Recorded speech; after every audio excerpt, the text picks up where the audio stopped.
Welcome to the RPGamer review of Final Fantasy Tactic, the Ivalice Chronicles. This is read by Sprayumbress, written by Yoru, and the video is edited by Airfrog. Recent year has seen Square Enix digging up much of its classic catalog of games for re-releases, either for full-on remake, remaster, or as touch-up ports. The next title to receive this treatment is Final Fantasy Tactic, the Ivalice Chronicles. This is not the first remaster for Final Fantasy Tactic. A decade after its 1997 release, a PlayStation Portable version came out in 2007, released as Final Fantasy Tactic War of the Lions, which feature an updated script along with some extra content. While War of the Lions, some mobile release in 2011 for iOS and 2015 for Android, availability on modern console has remained limited, with the PlayStation version never making the PS Classic lineup on the PlayStation 3. While not perfect, the Ivalice Chronicle is a great version of this classic, adding more substantial extra depth while also remaining largely faithful to its best core tenet. Taking place in the kingdom of Ivalice, the Ivalice Chronicles opened its story through the lens of a scholar named Azralam, who is focused on studying medieval Ivalician history. Having discovered an obscure historical record known as the Dural Paper, Azralam informed the players that their content revealed a hidden, varied truth about the role of Ramza Belhuv in a 400 years old conflict known as the War of the Lions, a war that Azralam claimed Ramza is the true hero of.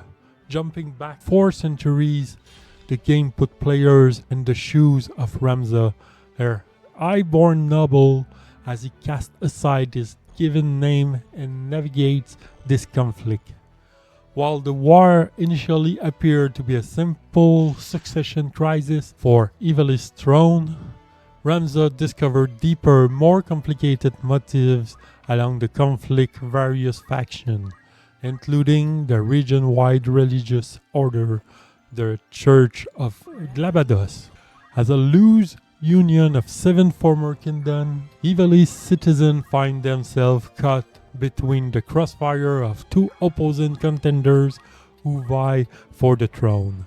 Duke Lord, under the banner of the White Lion, and Duke Koltana, represented by the Black Lion, are fighting a brutal war rife with violence, suffering, scheming, and political intrigue. Resultantly, Ivalice suffered from stark economic and political decline, with starvation, hopelessness, corruption, and rebellion rampant across the declining kingdom.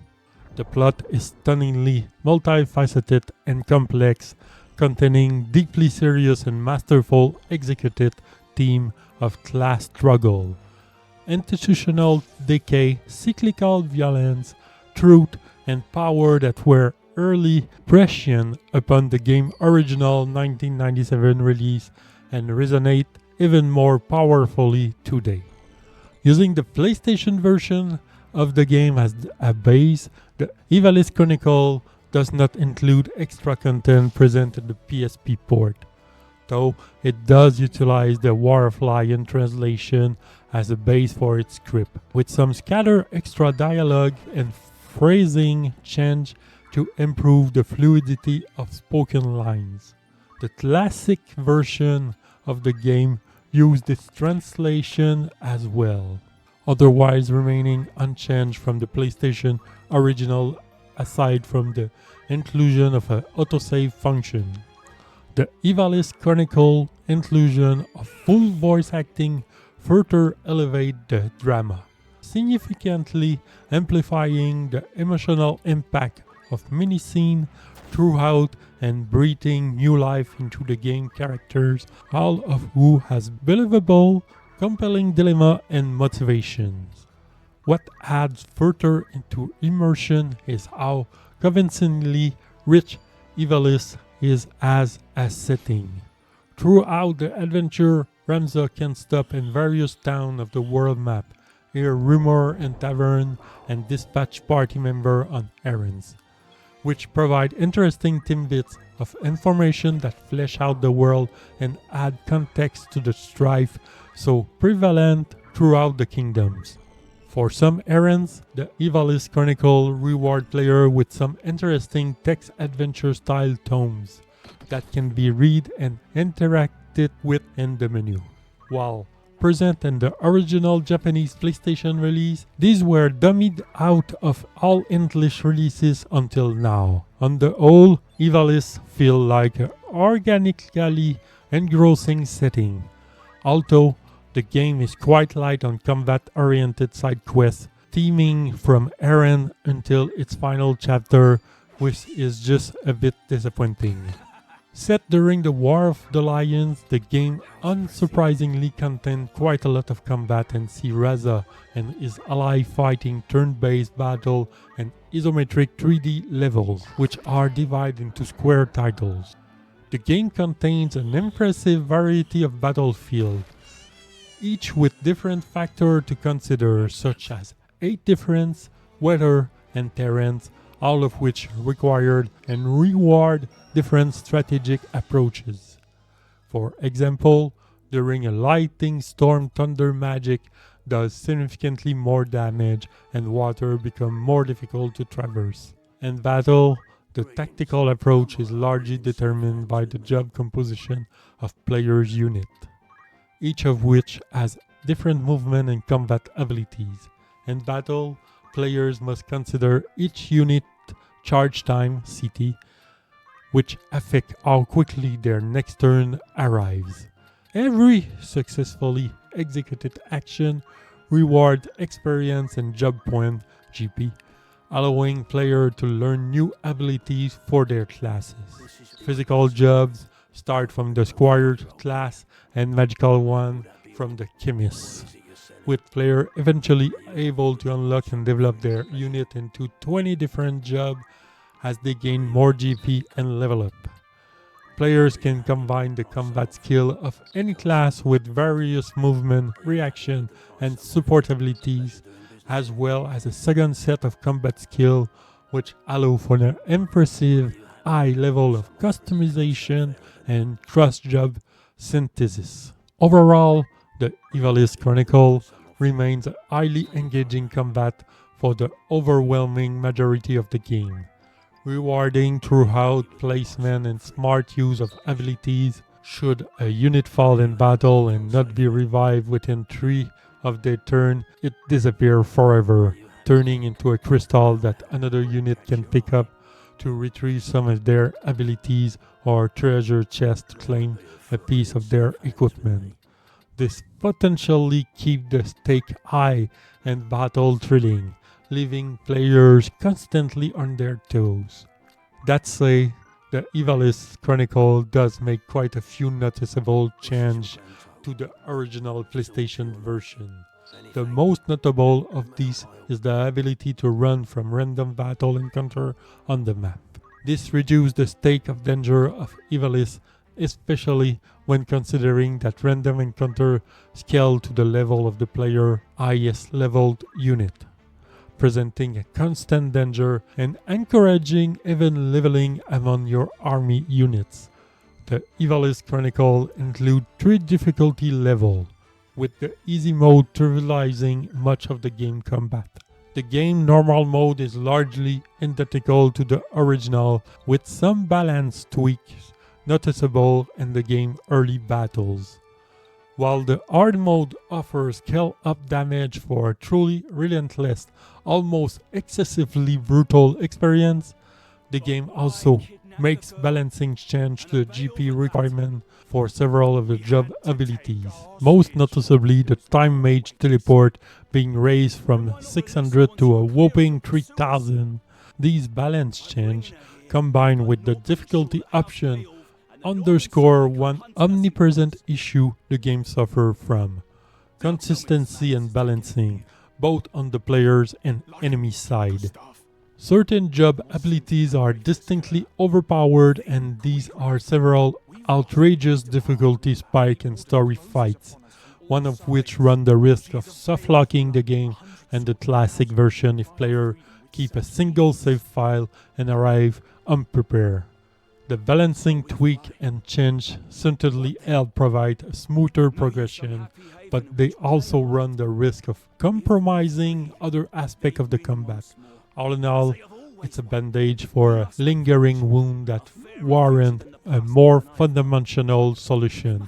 That said, the Ivalice Chronicles remains incredible, engaging, and hold up outstandingly well even today. Other noticeable changes are to the game visual presentation, which utilize a new modern UI while keeping most of the other character and battlefield graphics the same. The Ivalice Chronicle doesn't look bad by any stretch, but it isn't impressive either, as it utilizes a superimposed filter over much of the game, appearing to emulate the effect of CRT television. But it doesn't quite hit the mark. It has a distinct texture almost like patchwork or denim. And while it worked fine on the battlefields and great in the opening cutscene, it works less well in areas like taverns and shops. The new UI also doesn't quite mesh visually with the rest of the game. To what it lacks in form, it makes up for in functionality, and quite a few menus are faster and easier to navigate. Musically, the Ivalice Chronicle preserved the soundtrack in its original format, remaining wholly unchanged. There is a good variety of well-composed tracks with a plethora of intense battle tracks that keep the adrenaline and tension high in the game, riveting skirmishes. Every scene in the game is punctuated remarkably well by its music, and the audio does a fantastic job of elucidating the game themes. The most notable addition to this version, however, is the voice acting, which is stellar across the board, both among the main cast and side characters. One early standout is Miluda Foles, a sword maiden of the rebellious anti-nobility corps brigade, whose rage and venom towards the aristocracy is significantly amplified by her voice actress. It is obvious that Square Enix put great effort into this addition, and this is easily the biggest draw of the Ivalice Chronicle. Ultimately, the Ivalice Chronicle brings a classic masterpiece to modern systems in a manner that is both highly reverent to the original while also adding some modern gameplay concession and other additions. The classic version of the game offered is also sure to please traditionalists of the RPGamers looking for more nostalgic experience. The gameplay is a bit rough around the edge, particularly in difficulty and class balancing, but everything holds up remarkably well. More importantly, the story and theme of Final Fantasy Tactics have aged like fine wine. And the voice acting does wonder at fully fleshing out and finally bringing this classic tale to modern audience. RPGamer give Final Fantasy the Ivalice Chronicle 4 out of 5. For more detail, hit up the link in the description below. For more video content, subscribe to the channel. Follow us on Twitch for daily stream of your favorite RPGs. Join on the discussion at rpgamer.com on Discord. And for the latest in RPG news, head over to rpgamer.com.